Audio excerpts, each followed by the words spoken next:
Okay, maayong mudto no usab kanatong tanan Luzon, Visayas, Mindanao. Maayong mudto Philippines, maayong mudto world, maayong mudto universe. Ana na pud ta manghigala dili nga atong tulumanon sa kahanginan CONA Catechesis on Air. O ako lang gihapon kini inyong ubos nga alagad, Reverendo Padre Edwin Academia Acab. Abay no adlaw na usab karon nga Sabado, no? Pizza size na kini sa bulan sa Abril tuig 2024. Abay no mahigala, no? Ato di ay nga i-congratulate ang atong mga kaigsuunan nga mga katawhan sa Bindoy tungod sa usa ka successful kayo nga fiesta celebration kagahapon adlaw. Kini congratulations no sa atong mga kaigsuunan nga mga katawhan sa Bindoy, no, nga napahigayon gid nila nga matud pa malampuson nga fiesta, no, ato nga tibayaon og congratulations ang ato ang Kuraparuko sa binha si Father Nestor Rimata o si Mayor Habagat, no, Mayor Habagat. Gantanan gyud no nga mga kaigsuonan nato nga mga Bindoyanos. Ang sunod na pod nga magsaulog higala murag wala nay lain, mura og ang magsaulog Mayo 15 mao na gyud ang lungsod sa Ayungon no, nga ako ang assignment karon, no. So mana nga padayon karon ang nangandam. Abi na may gala, higutis-gutan na to ginagmay, kini bitawng pagpabakuna sa mga bata, no? Kay matud pa ni Dr. Eric Tayag, ang spokesperson sa Department of Health, kini bitawg 5-in-1, no, importante gyud kay kini sa mga bata, no? Kanang before the first birthday sa bata, no, or before the first birthday sa bata, kinahanglan gyud nga ato na pabakunahan, no, matud pa ni Dr. Eric Tayag, ang Undersecretary of Sub sa matud pa Department of Health diri sa atua sa Pilipinas.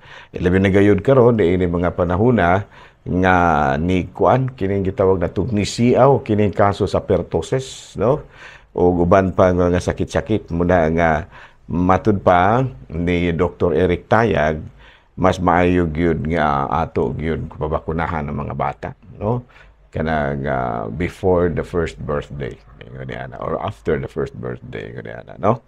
Anya problema po karon mo hingala kining kabahin pod sa rabies, no, rabies nga ubay-ubay usab mga 27 na katawo ang matud pa na namatay tungod lagi ni ini nga rabies, no. Dili lang ka 27, 89 na gyud mahigala kabuok ang kabsan sa kinabuhi tibuok Pilipinas tungod lagi ni ini nga rabies. So mana, no, nga kung mahimo manghigala gani do na karoy panawagan nga aduna karoy 2 million ka mga iro sa Pilipinas muna nga adunay panawagan nga pabakunahan gyud gani nanawagan si Dr. Herbosa sa Congress nga dako-dakuon gyud ang budget manghigala sa Department of Health aron makapalit kitag igo-igong bakuna alang usab sa ato ang mga kaigsuonan nga dunay sakit ilabi na gayon kining bakuna kabahin sa rabies. Okay, no?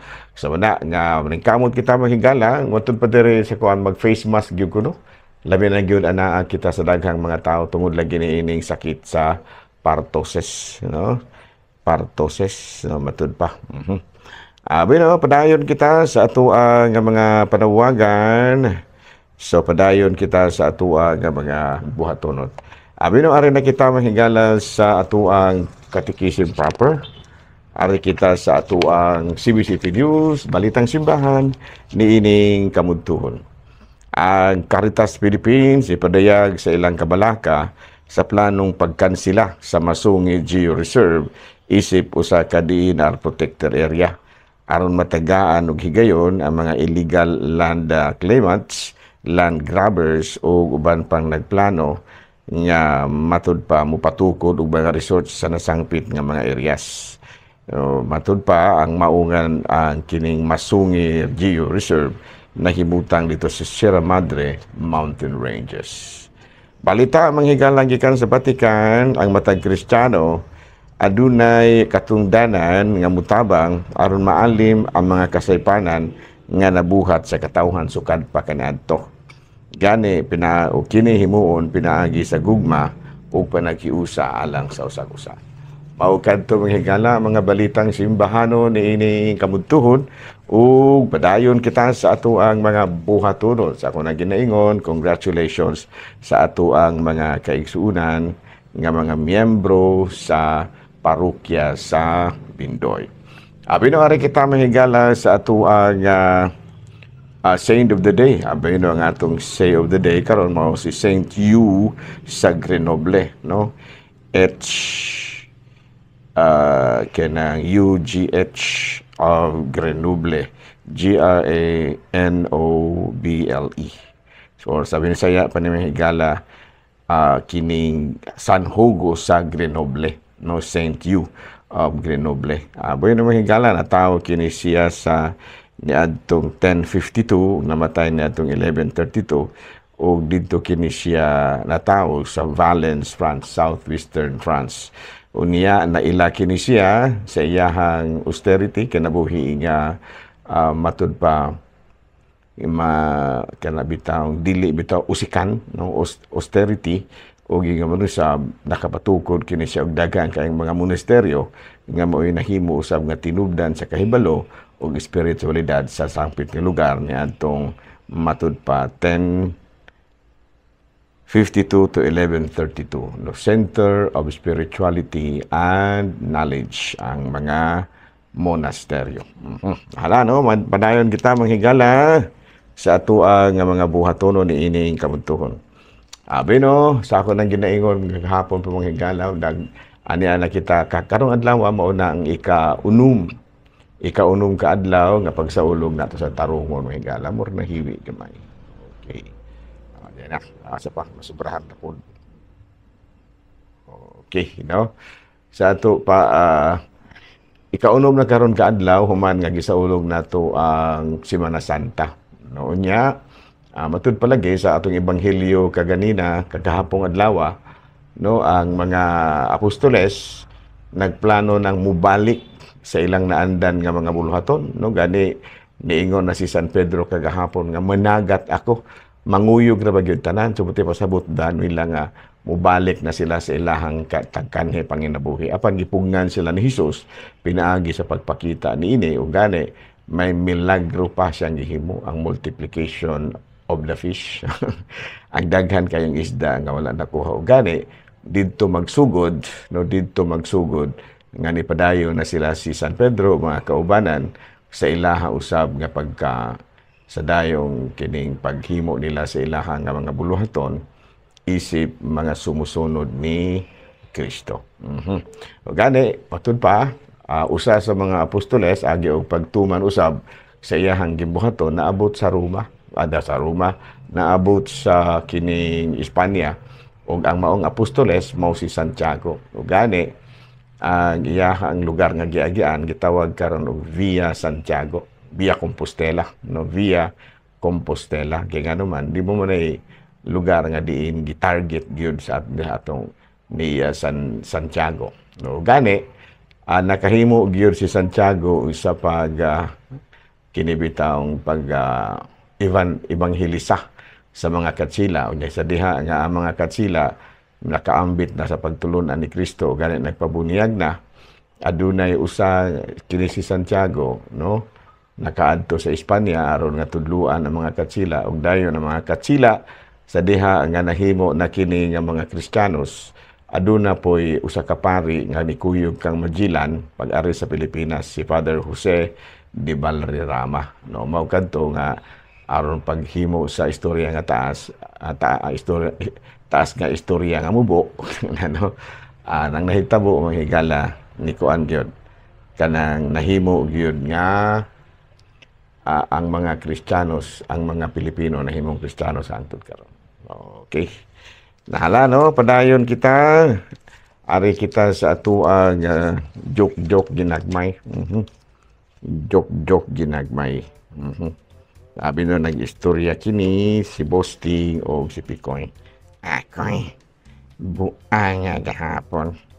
lipay kain ko kinakigsuod na nako si Merlin. Kadto bitaw ang akong crush katong mistisahon den tindera bitaw og painit. Aba. Pero nadimalas day. Pero nadimalas man. Kaysa dihang nidmudiga na unta ko sa akong gugma. Nikatawa man hinoon. Sa dihang nidiga na kas imuhang gugma nikatawa?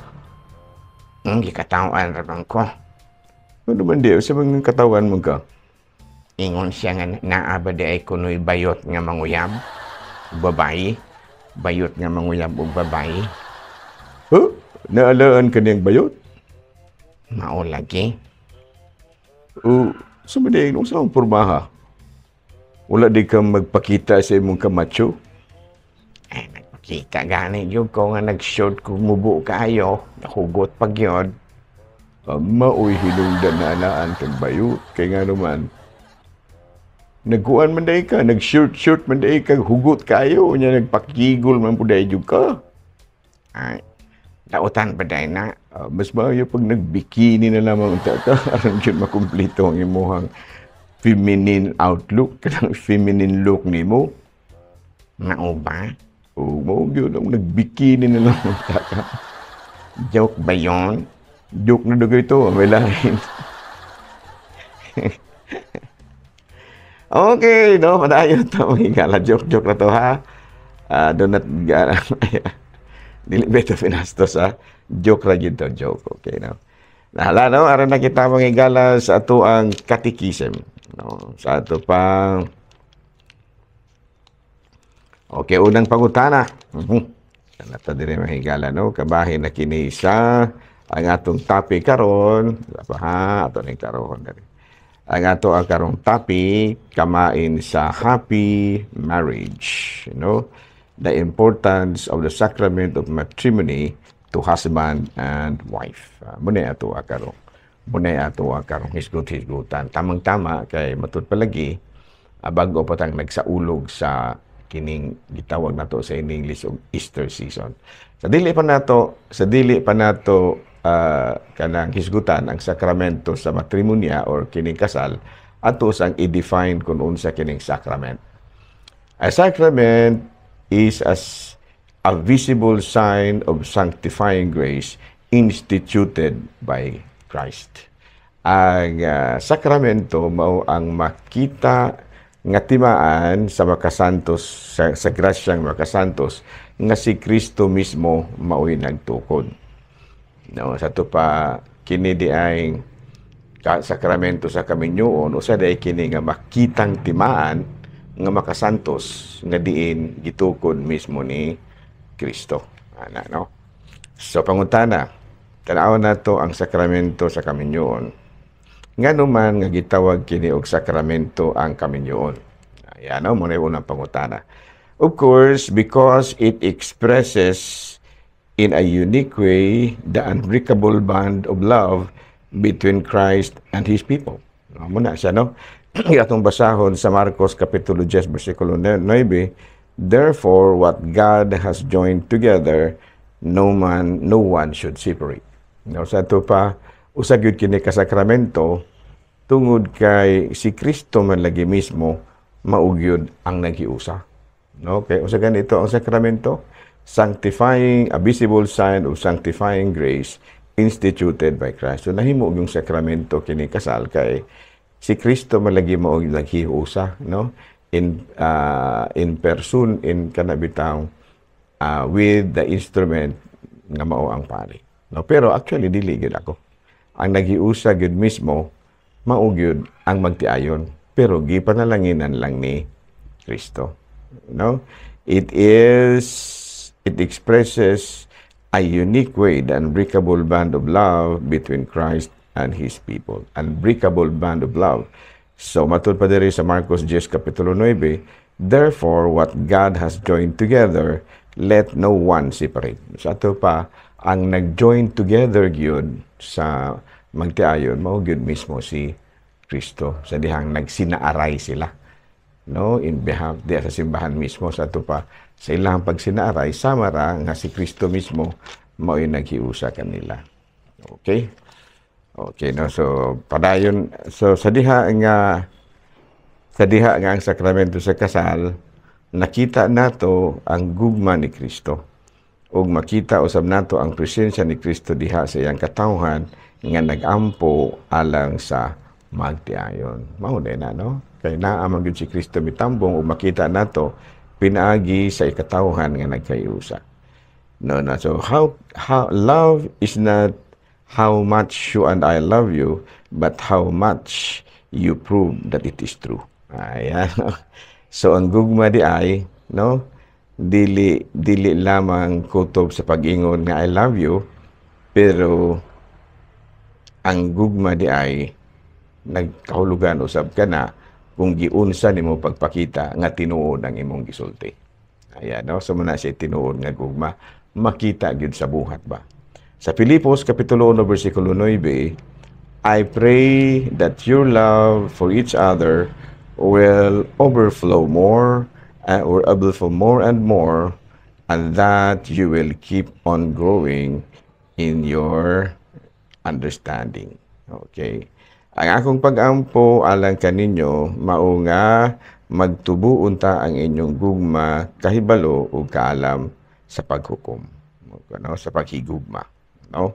So a woman's loyalty is tested when her man has nothing, no? A man's loyalty is tested when he has everything. So nindot sa mga ko, no?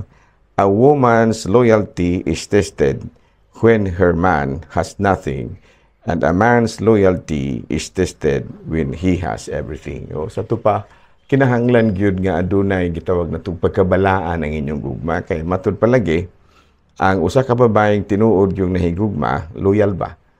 No, makita kung ang iyahang bana walay kanghok. Wala ba nang walay ba trabaho na tinuod gyud na nahigugma kung mahigugma pagud siya gihapon. No, pero ang lalaki pod mailhan pod nimo nga tinuod gud ang iyang gugma kung ana-ana kaniya ang tanan. No, kay usahay murag do namang gipay mga laki nga mura og dali po din taong madani sa mga tentasyon kung daghan na kayong kwarta. Pero kung tinuod gyud ang imong loyalty, no? Ang imong loyalty ngadto sa usag-usa, bisan pag naa ka nimo ang tanan, di gyud ka magpadala. Naari kita padayon ta mahigala sa ato nga mga hisgot-hisgot, no? What are the rules for a happy marriage? Number 1, never bring up mistakes of the past. Yan, no? So ayaw gyud og sigig balik-balik tong mga kasaypanan nga dugay na. Number 2, ato ka nang mabasa sa Marcos kapitulo 6 bersikulo 37. Stop criticizing others or it will come back to you. If you forgive others, you will be forgiven. Number 2, neglect the whole world rather than each other. Ato pa pwede nimong isalikway ang tibuok kalibutan, pero ayaw lang yung isalikway ng imong kapikas na mga rules for a happy marriage. Sa Mateo kapitulo 8 bersikulo 16-36, and how do you benefit if you gain the whole world but lose your own soul in the process? And number 3, never go to sleep with an argument unsettled. Ayaw katulog hangtod nga nasulbad ang mga argumento. And number 4, at least once a day, try to say something complimentary to your spouse. No, kana bitang at least once a day, doon lago kay masulting maayo nganha sa imuhang kapikas. Lami ni kang manluto day. Ngiliba po kuno olimpiada man jud ka kayo gyud. Something like that ba. Di kay magsige kag panawayan ang imuhang magsige kag panawayan no kapikas madugay masampalungan ka na. Dili, no? So at least once a day, try to say something complimentary to your one. Never meet without an affection, welcome, no? Never meet without an affectionate welcome. No, never meet without an affectionate welcome. Sa ito pa, kanong doon na yung mga kananggika ng imong bana sa trabaho. Danadong, tong kaluoy ko niya kung bana. Taana ba? Dali na dahil gikapoy taon na akong asawa sa trabaho ganin ang buntag. Something like that, no? And all of this will lead to a happy marriage. Abi, no? Balik-balikan na to ni Ugma, ha? Kini nga ato ang gipisugtisgutan karon kay api lagi kini sa ato ang pagbag-o, no? Kay matud palagi sa atong ebanghelyo kagahapon adlaw Biyernes, no? Kanang gusto gyud ang Ginoo nga dunay kabag-uhan sa atong kinabuhi. Mapadayon ta ba sa atong paghinulsol o mapadayon kita pagbago sa atong kinabuhi. Okay? Daghang salamat o mayong mudto Pilipinas.